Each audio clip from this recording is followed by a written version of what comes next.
Good morning, student. Today we will understand about types of crystalline solids. Types of crystalline solids. We can also say classification of crystalline solids. It is of four types. First is molecular crystalline solid.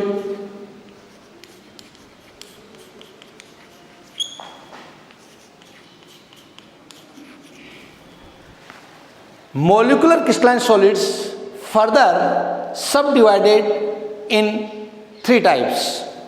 First is non-polar molecular crystalline solids. Second is polar molecular crystalline solids, and third subdivision is hydrogen bonded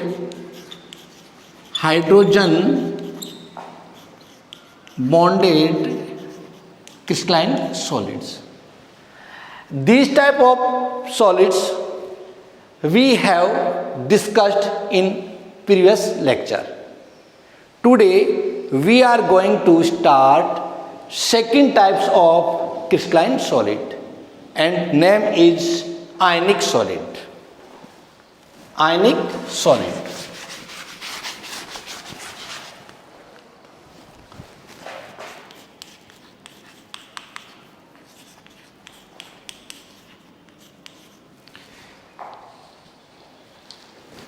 The constituent particles of this type of solid is ions.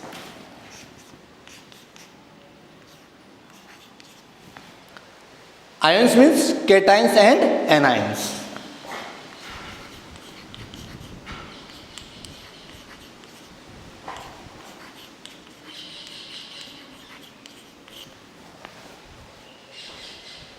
Constituent particles are ions, cations and anions. In this type of solids, constituent particles are held by electrostatic force, or we can say Coulombic force. Coulombic force or electrostatic attractions. Electrostatic force या forces और Coulombic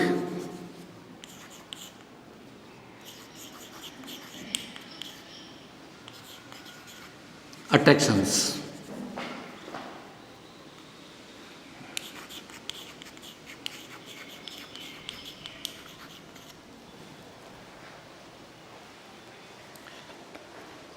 They have following characteristics. First is melting point. These solids have strong electrostatic forces between each other, so melting point of very high of this type solids. Second is electric conductance. In this type of solids, cations and anions are not free. So, not free in solid state. So, it is insulator or bad conductor of heat and electricity in solid state. but in molten state ions become free, so they show conductivity of electricity. And third is physical nature. This type of solids are hard in nature. तो ये भी हमने English में एक बार समझा, English medium के लिए। अब मैं एक बार इसको हिंदी में और आपको हिंदी मीडियम के स्टूडेंट्स के लिए एक्सप्लेन कर देता हूँ कि देखिए आप, दूसरा जो टाइप है क्रिस्टलाइन सॉलिड का वो कौन सा है? आयनिक सॉलिड्स है। आयनिक सॉलिड की सबसे बड़ी कैरेक्टरिस्टिक क्या है कि इनके जो कॉन्स्टिट्यूएंट, जो ये इनके जो अवयवी कण हैं, जो कॉन्स्टिट्यूएंट पार्टिकल्स है, ये जो जिनसे मिलकर बने होते हैं वो क्या होते हैं? आयंस होते हैं। और हम आयन जानते हैं क्या होते हैं? धनायन और ऋणायन, जिनको अपन ने क्या नाम दिया यहाँ पे? केटाइंस और एनाइंस। ये जो धनायन और ऋणायन यानी केटाइंस और एनाइंस जो होते हैं, ये आपस में एक मजबूत बंध जिसका नाम है इलेक्ट्रोस्टैटिक फोर्स, उससे आपस में मिलकर जुड़े होते हैं। या दूसरा आप क्या नाम दे सकते हो इसको? कोलम्बिक फोर्सेस या कोलम्बिक अट्रैक्शंस। तो अब देखिए आप, इसके अंदर ये अत्यधिक मजबूती से बने जुड़े होने के कारण, क्योंकि दोनों के ऊपर कौन कौन से चार्ज है? पॉजिटिव और नेगेटिव चार्ज, इसलिए बॉन्ड कैसा हो गया? स्ट्रॉन्ग हो गया। इसीलिए यदि अपन इसकी मेल्टिंग पॉइंट की बात करें तो ये जो अपने पहले जो पढ़े हैं मॉलिक्यूलर सॉलिड्स, उनकी कंपैरिजन में इनके मेल्टिंग जो पॉइंट्स होंगे वो थोड़े ज़्यादा होंगे, हाई होंगे। दूसरी बात यहां पे आ जाती है कि इनकी जो कंडक्टिविटी अपन चेक करना चाहें, ये कि इलेक्ट्रिसिटी ये इसमें से फ्लो होगी या नहीं। इनको यदि अपन इलेक्ट्रिक फील्ड में रखें तो इनमें से करंट का फ्लो होगा या नहीं, बहेगा या नहीं। तो देखिए आप कि इसके अंदर जो आयंस हैं वो पॉजिटिव नेगेटिवली चार्ज आयन है तो सही, लेकिन वो जब सॉलिड बन जाता है तो आपस में एक दूसरे से क्या होता है? बॉन्डेड होते, जुड़े रहते हैं। क्या मतलब हुआ इसका? इसका मतलब यह हुआ कि केटाइंस और एनाइंस जो हैं वो सॉलिड स्टेट में फ्री नहीं होते हैं, और जब फ्री नहीं है तो इलेक्ट्रिक फील्ड इनके ऊपर अप्लाई अपन करें या इनको इलेक्ट्रिक फील्ड में रखें, ये करंट का फ्लो नहीं करेंगे। क्या होंगे? ये बैड कंडक्टर या इंसुलेटर होंगे। लेकिन यदि इनको वाटर के अंदर डाल दिया जाए या इनको मेल्ट कर दिया जाए पिघलने पर, या एक्वस सॉल्यूशन के अंदर, पानी के अंदर, ये आयंस क्या हो जाते हैं? एक दूसरे से अलग होने से फ्री हो जाते हैं, और फ्री होने के कारण अब यहाँ पर इनकी कैरेक्टर जो है इलेक्ट्रिसिटी की कंडक्टेंस के लिए क्या हो जाएगी? चेंज हो जाएगी। अब ये करंट को क्या करेंगे? फ्लो करने लग जाएंगे। कब? मोल्टन या एक्वस सॉल्यूशन के अंदर। तीसरा इसका जो अपन नेचर बात कर रहे थे कि ये हार्ड है, सॉफ्ट है, तो देखिए आप स्ट्रॉन्ग इलेक्ट्रोस्टैटिक फोर्सेज इनके अंदर है, इसलिए ये कैसे होंगे? हार्ड होंगे। और लास्ट इसका है एग्जाम्पल कि आयनिक सॉलिड्स के अंदर किस किस को अपन जो है इंक्लूड कर सकते हैं। बहुत सारे एग्जाम्पल्स हो सकते हैं, कुछ अपन यहाँ बात करें, जैसे NaCl, MgO, CaF2, these are the main example of this type of solids। तो हमने हिंदी और इंग्लिश मीडियम दोनों स्टूडेंट ने आयनिक सॉलिड क्या होते हैं उसके बारे में समझ लिया है। इसके बाद जो थर्ड टाइप्स होता है क्रिस्टलाइन सॉलिड्स का, वो कौन सा होता है? Metallic solid. कौन से सॉलिड्स होंगे? Metallic solids.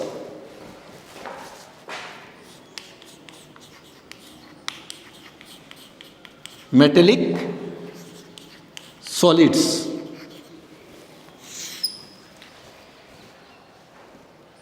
To know about metallic solid, we know very well a nature of metal. Metal lose their electrons and charge with positive.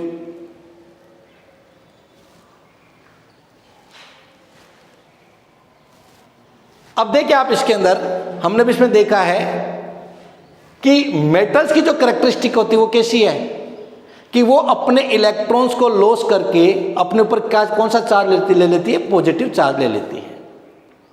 तो अब देखिए इसमें कि हमें यदि कोई पूछे कि मेटेलिक सॉलिड्स क्या होते हैं, तो बहुत सिंपल सा आपको पहले जो इंग्लिश मीडियम वाले स्टूडेंट है वो इसको कैसे समझेंगे या क्या इसके बारे में बताएंगे कि मेटेलिक सॉलिड्स आर दो solids in which positively charge ion surrounded and held together by sea of free electrons। क्या मतलब हुआ कि इस प्रकार के सॉलिड्स के अंदर जो पॉजिटिवली चार्ज आयन होते हैं वो चारों तरफ से इलेक्ट्रॉन के द्वारा घिरे होते हैं, इलेक्ट्रॉन्स के द्वारा घिरे होते हैं और उनसे बंधे हुए होते हैं। ये इनकी सबसे बड़ी कैरेक्टरिस्टिक है।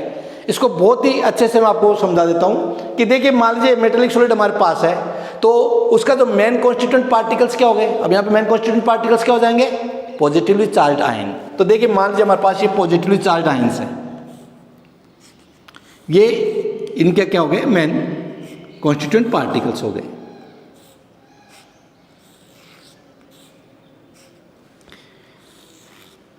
तो जितने भी पॉजिटिवली चार्ज आयन हैं, इसको एक और दोबारा मैं अभी और समझा दूंगा, एक और तरीके से भी आप इसको डिफाइन कर सकते हैं। क्या देखिए आप, ये जितने भी पॉजिटिवली चार्ज है ये orderly collection of positively charge ion है, ऑर्डरली कलेक्शन है। देखो आप एक रेगुलर ऑर्डर के अंदर ये सारे के सारे पॉजिटिव चार्ज आयन अरेंज्ड है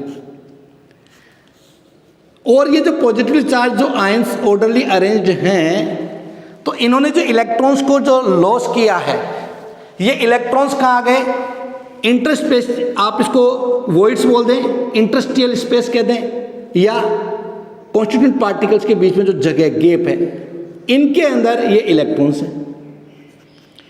और देखिए आप सबसे बड़ी बात, ये जितने भी प्रकार के इलेक्ट्रॉन्स होते हैं ये पूरे के पूरे क्रिस्टल में डीलोकलाइज्ड होते हैं।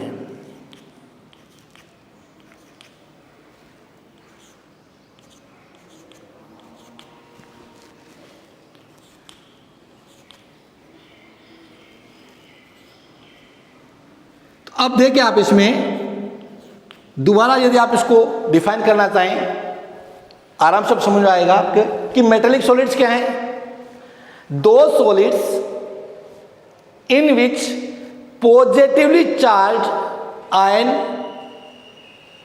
Orderly arrange and surrounded by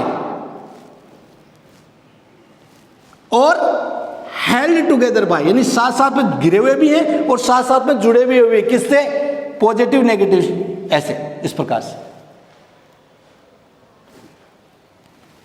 पूरा के पूरा इसको अपन बोलेंगे सी ऑफ इलेक्ट्रॉन्स। तो क्या हुआ, ये orderly collection of positively charge ion surrounded और held together by sea of free electrons और we can say sea of delocalised electrons. तो इस प्रकार से यदि कोई सॉलिड्स बनता है तो उसको अपन क्या कहेंगे, मेटेलिक सॉलिड कहेंगे। अब देखिए आप इसके अंदर क्या क्या कैरेक्टरिस्टिक्स आ सकते हैं, समझने के लिए एक बार इसको मैं एक बाउंड्री के द्वारा क्लियर कर देता हूं, ये समझ लीजिए आप।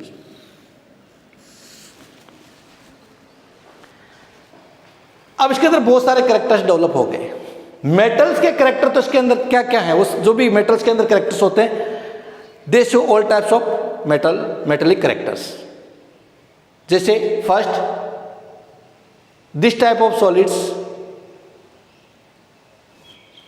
पजेज मेटेलिक लस्टर, ये मेटेलिक लस्टर को शो करते हैं। मेटेलिक लस्टर क्या होता है कि जब किसी मेटल के ऊपर लाइट गिरती है तो उसकी सरफेस, आप जो उसकी जो अपर लेयर है उसके वो चमकता है। तो यदि मेटेलिक सॉलिड होगा तो वो क्या शो करेगा, मेटेलिक लस्टर शो करेगा। दूसरा इसके अंदर क्या कैरेक्टर हो जाता है, it is malleable and ductile. Malleable और डक्टाइल से क्या मतलब है कि यदि मेटलिक सॉलिड है तो उसके ऊपर यदि हैमर्ड किया जाए, चोट की जाए, तो चोट करने के बाद वो एकदम से टूटेगा नहीं, पहले वो फैलेगा, स्प्रेड होगा। और यदि अपन खींचे उसको तो उससे फाइन बारीक तार हम तैयार कर सकते हैं। तो चोट करने पे जो फैलने वाली प्रोसेस उसको तो हमने मेलेबल कहते हैं, और जो अपन फाइन या बारीक उससे जो तार हमें वायर्स जो प्राप्त होते हैं उस नेचर को क्या कहते हैं, डक्टाइल नेचर कहते हैं। तो दूसरा इसका क्या क्या करेक्टर हो गया कि मेटेलिक सॉलिड्स जो होंगे वो मेलेबल होंगे और डक्टाइल होंगे। अब तीसरी इंपॉर्टेंट बात, फिजिकल नेचर तो एकदम क्लियर हो गया, ये वेरी हार्ड है, अत्यधिक क्या होंगे, ये हार्ड होंगे, मेटल है तो वेरी हार्ड। चौथा आप देखिए इसके अंदर सबसे जो इंपॉर्टेंट करेक्टर है वो ये है कि this type of solids are good conductor of heat and electricity in solid state as well as in molten state. ये सॉलिड स्टेट यानी कठोर होंगे तब भी, इलेक्ट्रिसिटी के भी और हीट के भी क्या होंगे, गुड कंडक्टर होंगे। साथ ही साथ क्या होगा इनके अंदर कि यदि ये मेल्टन स्टेट में तो भी क्या है, गुड कंडक्टर है। अब ऐसा क्यों है? ऐसा इसलिए है कि देखिए आप इसकी स्ट्रक्चर आप देख रहे हैं, इसके अंदर इलेक्ट्रॉन्स जो हैं वो पूरे के पूरे क्रिस्टल में फैले हुए हैं, डिलोकलाइज्ड है। इसलिए जब स्ट्रॉन्ग हो तो भी इलेक्ट्रॉन इनके पास फ्री है, और यदि सॉलिड स्टेट में है तो भी इनके इलेक्ट्रॉन इसके पास क्या फ्री है। इसलिए ये दोनों ही फेज के अंदर क्या होंगे, गुड कंडक्टर होंगे। ये इसका क्या एक इंपॉर्टेंट करेक्टर्स अपन ने और समझ लिया है। तो ये इसके क्या थे, करेक्टरिस्टिक्स। इसके बाद अब जो अगला सॉलिड आता है, लास्ट जो हमारा टाइप है, उसका नाम हम जानते हैं, क्रिस्टलाइन जो सॉलिड है 4 टाइप्स, कौन सा है, कोवेलेंट और नेटवर्क सॉलिड।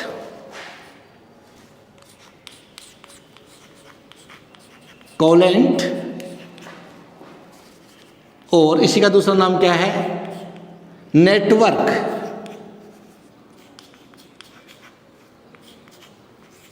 सॉलिड्स। क्या है देखिए, बहुत सिंपल है कि in this type of solids adjacent constituent particles of non-metals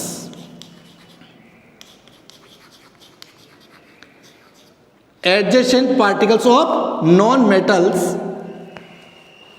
are bonded with covalent bond, so it is known by the name of covalent solids।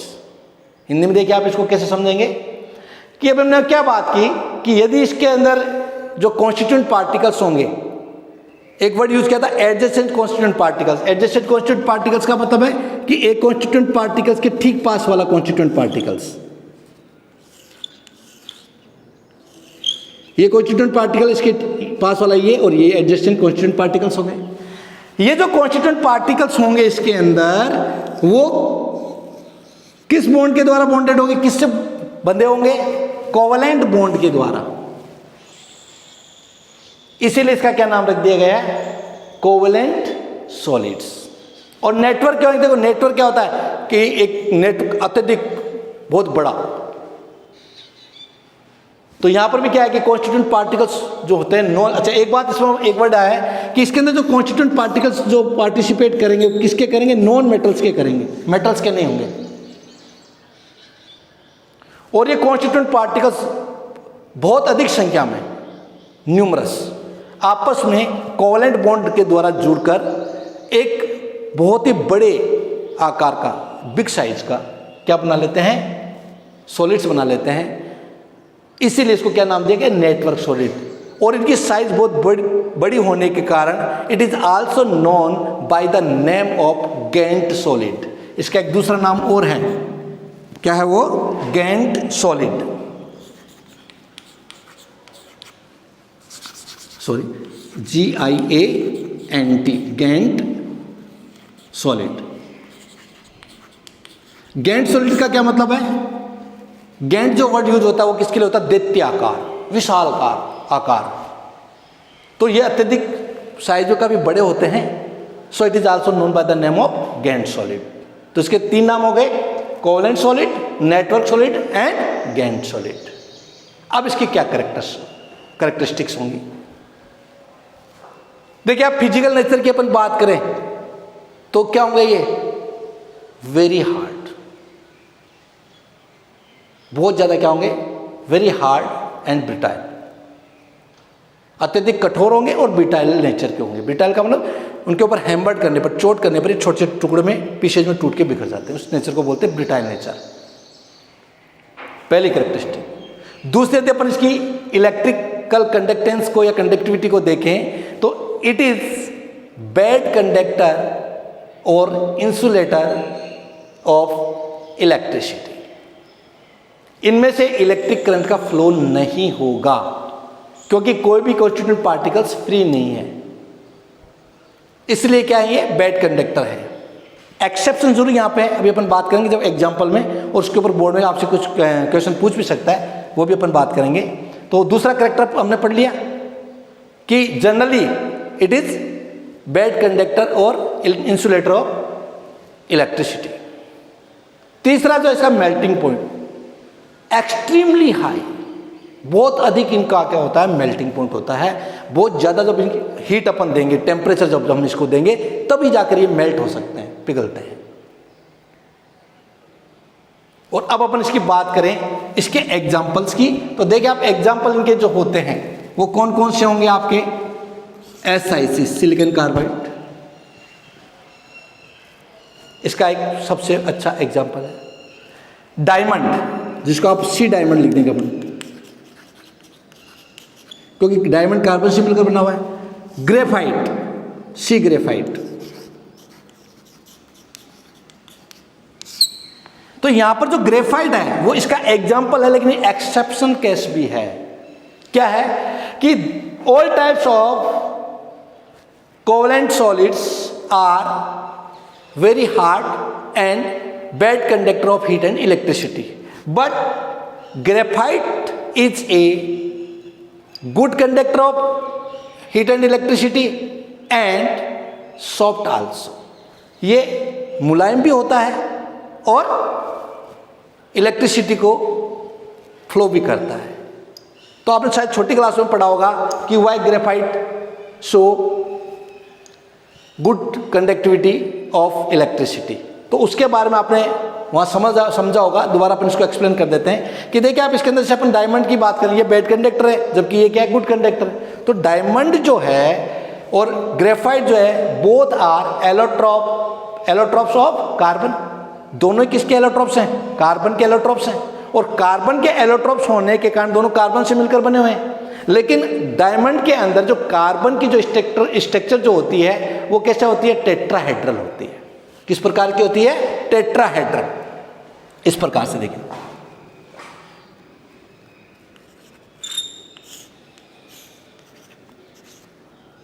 ये इसकी स्ट्रक्चर कार्बन के अंदर वैलेंसी क्या? टेट्राहेड्रल स्ट्रक्चर में carbon. इसलिए जब diamond जब बनता है तो दूसरे कार्बन जब इसके कांटेक्ट में आता है तो चारों के चारों यानी 4 जो ये हैं वैलेंसी, ये दूसरे कार्बन से भी हेल्प जुड़ जाती है, एक भी फ्री नहीं रह पाती। इसलिए क्या हो जाता है? ये बहुत ज़्यादा हार्ड हो जाता है। नेचुरली सबसे हार्ड है ये डायमंड।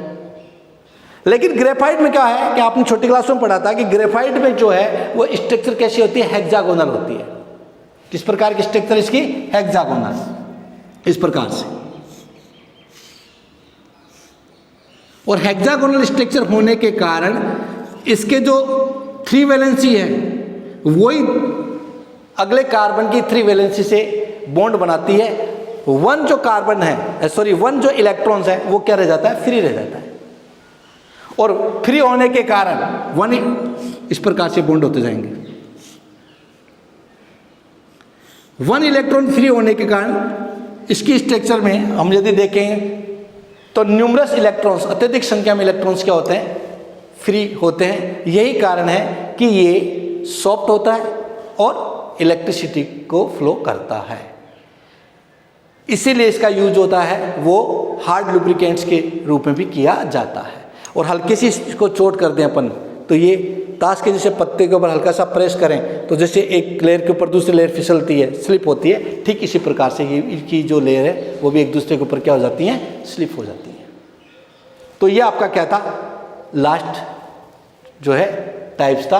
तो अब हमने क्या पढ़ लिया है कि कितने टाइप्स के हो गए, ये 4 टाइप्स के। क्रिस्टलाइन सॉलिड अपन पढ़ रहे थे, टाइप्स ऑफ क्रिस्टलाइन सॉलिड। अब हम इसको बोर्ड के अंदर ये पूछता व्हाट इज द डिफरेंस पूछ सकता है, या आप ऐसे समझिए कि एक टेबुलर फॉर्म में यदि अपन इसको समझना चाहें कि सभी को, तो वो अपन और समझ लेते हैं। देखिए आप,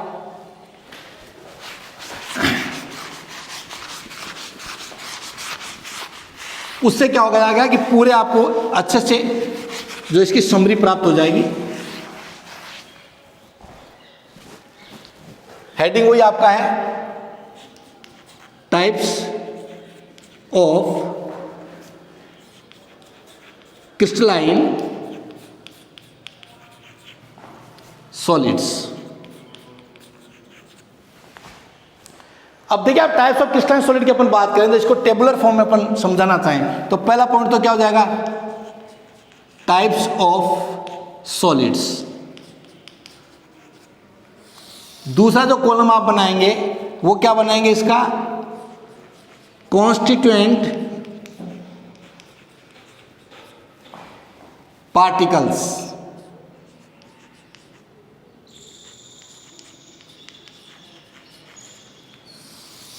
थर्ड जो अपन इसका पॉइंट बनाएंगे वो बनाएंगे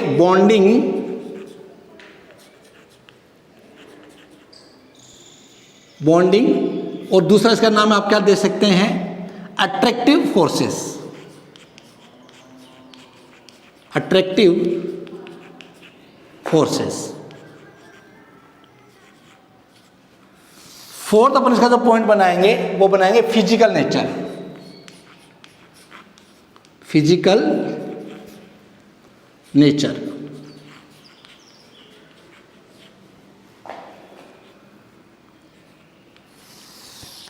अगला अपन इसका जो पॉइंट बनाएंगे वो बना लेते हैं अपन इसका इलेक्ट्रिकल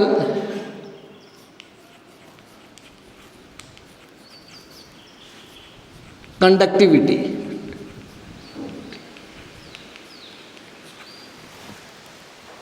इलेक्ट्रिकल कंडक्टिविटी। और लास्ट जो अपन है वो अपन इसका बना लेते हैं मेल्टिंग पॉइंट। लास्ट में देखिए एक एग्जांपल का और रखेंगे, मेल्टिंग पॉइंट। शॉर्ट में लिखा मैंने, जगह थोड़ी कम इसलिए मेल्टिंग पॉइंट। और उसके बाद आप अंतिम अपन इसमें करेंगे एग्जाम्पल्स। तो देखिए आप आराम से एक एक चीज आप इसमें देखेंगे तो पूरी टेबुलर फॉर्म में अपन इसको क्लियर कर सकते हैं। टाइप्स ऑफ सॉलिड हम जानते हैं, फर्स्ट टाइप हमारा क्या है, मॉलिक्यूलर सॉलिड्स। और इसके सब पार्ट्स या सब टाइप्स हैं वो क्या है हम जानते हैं, नॉन पोलर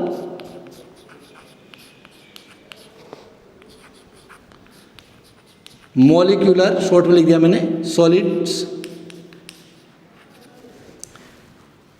दूसरा आपका हो जाएगा पोलर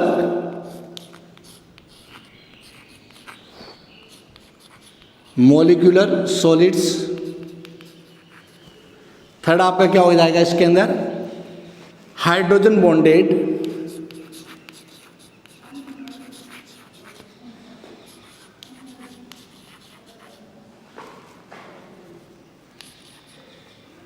मॉलिक्यूलर सॉलिड्स। देखिए आप कॉन्स्टिट्यूएंट पार्टिकल्स की अपन बात करें इसके अंदर तो इन सब के अंदर कॉन्स्टिट्यूएंट पार्टिकल्स कॉमन है, क्या है, मॉलिक्यूल्स।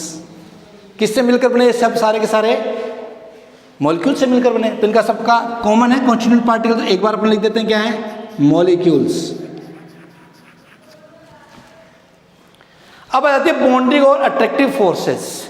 तो नॉन पोलर यदि मॉलिक्यूलर सॉलिड है तो हमने डिस्कस किया था कौन सी बॉन्ड होगा इसके अंदर, वीक लिख दे या सीधे आप लिख दे डिस्पर्सन और इसी का दूसरा नाम है London, London force.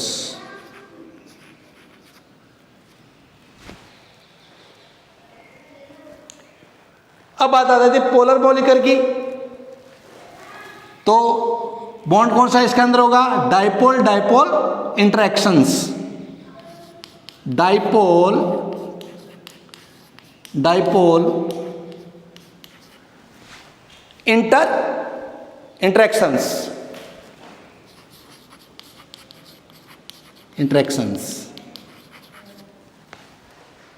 Physical nature यदि अब आप देखेंगे तो हमने पढ़ा था इसके अंदर कि ये जो इनका जो फिजिकल होगा तो ये क्या होगा? सॉफ्ट, पहले वाला। दूसरे वाले भी क्या होंगे? सॉफ्ट होंगे, पोलर भी। और आपका जो लास्ट वाला है ये क्या हो जाता है? हार्ड।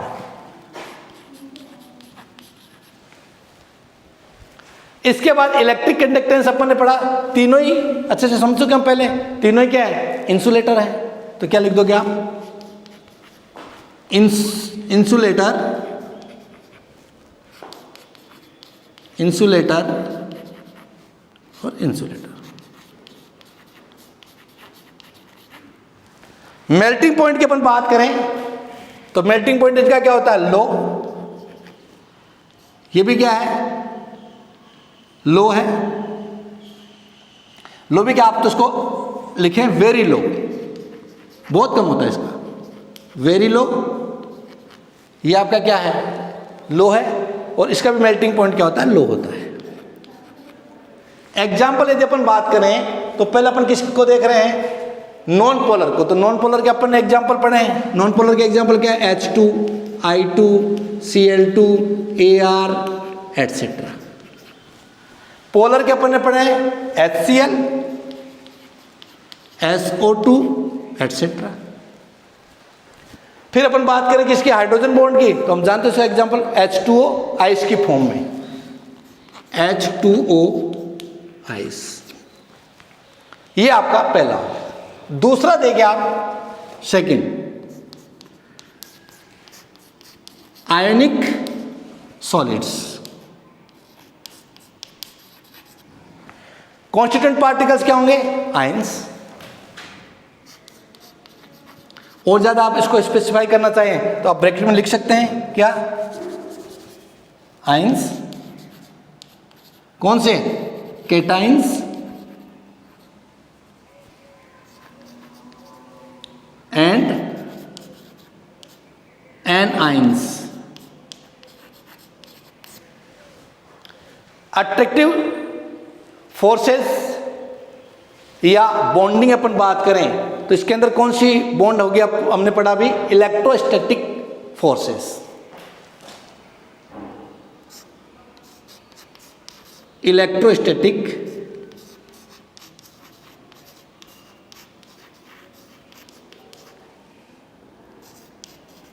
फोर्सेस, या इसी का दूसरा नाम आप क्या लिख सकते हैं? Coulombic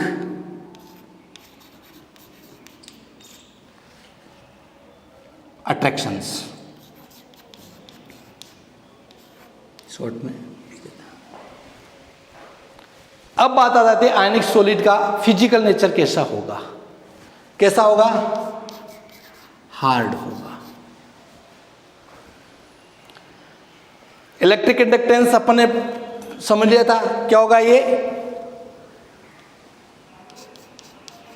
insulator in solid state, in solid state, but conductors in molten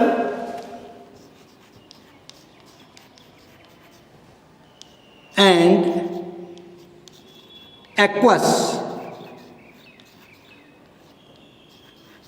state।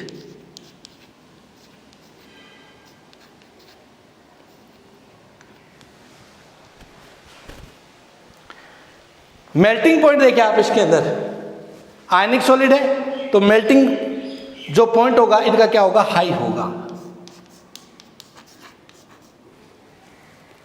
और एग्जाम्पल जो है वो क्या होंगे इसके, NaCl, MgO, CaF2 एटसेट्रा। ये आपका हो गया सेकेंड। अब दो अपने और रह गए हैं, थर्ड और फोर्थ। तो थर्ड देखिए आप इसमें, थर्ड कौन सा हो जाएगा, मेटेलिक। मेटेलिक सॉलिड के अंदर जो कॉन्स्टिट्यूएंट पार्टिकल्स होंगे वो भी अपन ने पढ़ा है, क्या होंगे, positively charge ion, we can say cations.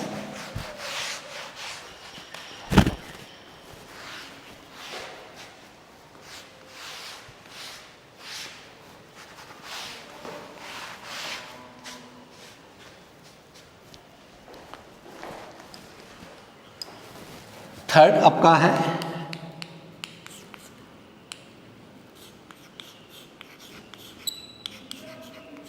Metallic solids. Constituent particles क्या हो गए, पॉजिटिवली चार्ज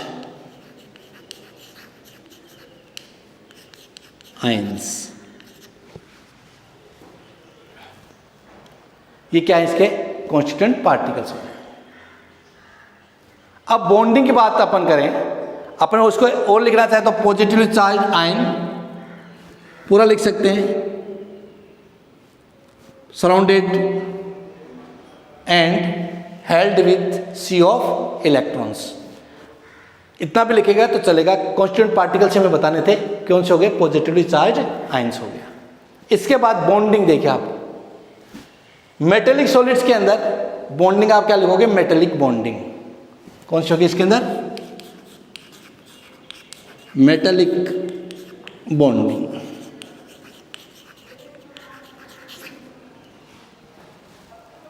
फिजिकल नेचर की अपन बात करें तो ये क्या होंगे, वेरी हार्ड, या ठीक है, जैसे वो हार्ड था, ये क्या हो गया, वेरी हार्ड।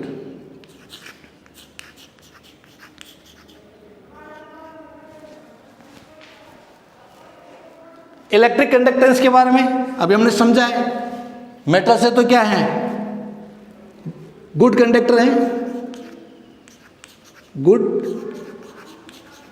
कंडक्टर्स या good conductor in solid state as well as in molten and aqueous state।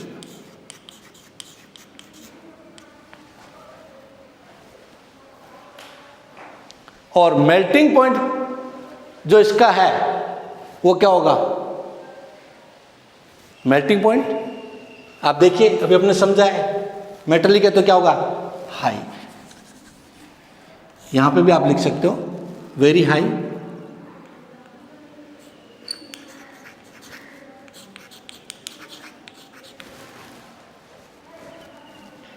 और एग्जाम्पल्स जो हैं वो all types of metals are example of this type of solids like iron।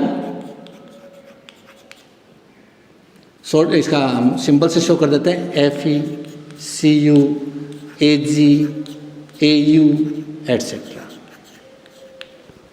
सोना चांदी तांबा जितने जो भी सॉलिड्स हैं सब इसके क्या है, एग्जाम्पल्स। और अब आपका लास्ट बच जाता है, वो फोर्थ है कोवेलेंट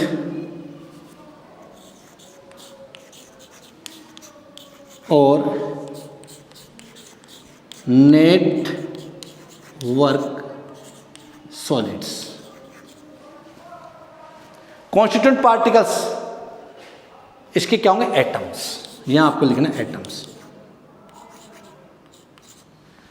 एटम्स की किसके, नॉन मेटल्स के, atoms of non metals.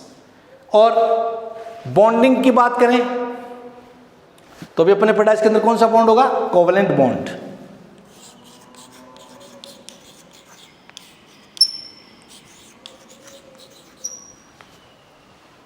Physical state आप देखिए इसके अंदर तो क्या होगी, हार्ड एंड ब्रिटाइल, वेरी हार्ड लिखो आप इसको भी, या क्या लिखेंगे अपन, वेरी हार्ड एंड ब्रिटाइल।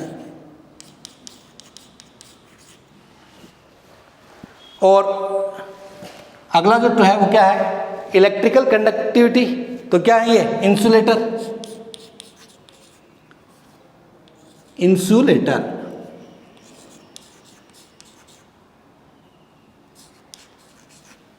थोड़ा आगे चला गया, कोई नहीं, इंसुलेटर्स। फिर नीचे आप शो और कर दें, सी ग्रेफाइट, ये एक्सेप्शन है, एक्सेप्शनल केस है ना, तो ये लिख दो, सी ग्रेफाइट क्या है, गुड कंडक्टर।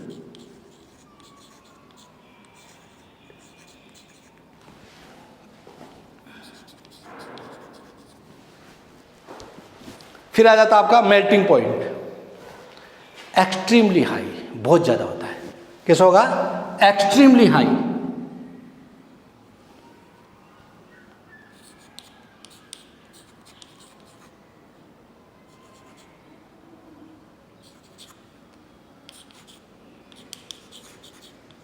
और एग्जाम्पल्स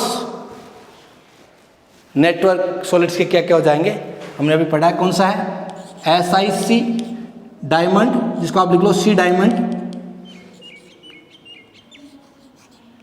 थोड़ा लिख नहीं पा रहे इस पर वर्ड, सी डायमंड्स, और इसी प्रकार से आप क्या लिख दोगे, सी ग्रेफाइट एटसेट्रा। तो ये आपके एक टॉपिक पूरा कंप्लीट हो गया है, टाइप्स ऑफ क्रिस्टलाइन सॉलिड्स। आपको यदि पूछा जाए टाइप्स, तो इस प्रकार से आप एक टेबुलर फॉर्म में अच्छे से आप उसको एक्सप्लेन कर देंगे। तो आज के लिए इतना ही है, नेक्स्ट टॉपिक हम जो है हमारे नेक्स्ट लेक्चर में लेंगे। थैंक्स।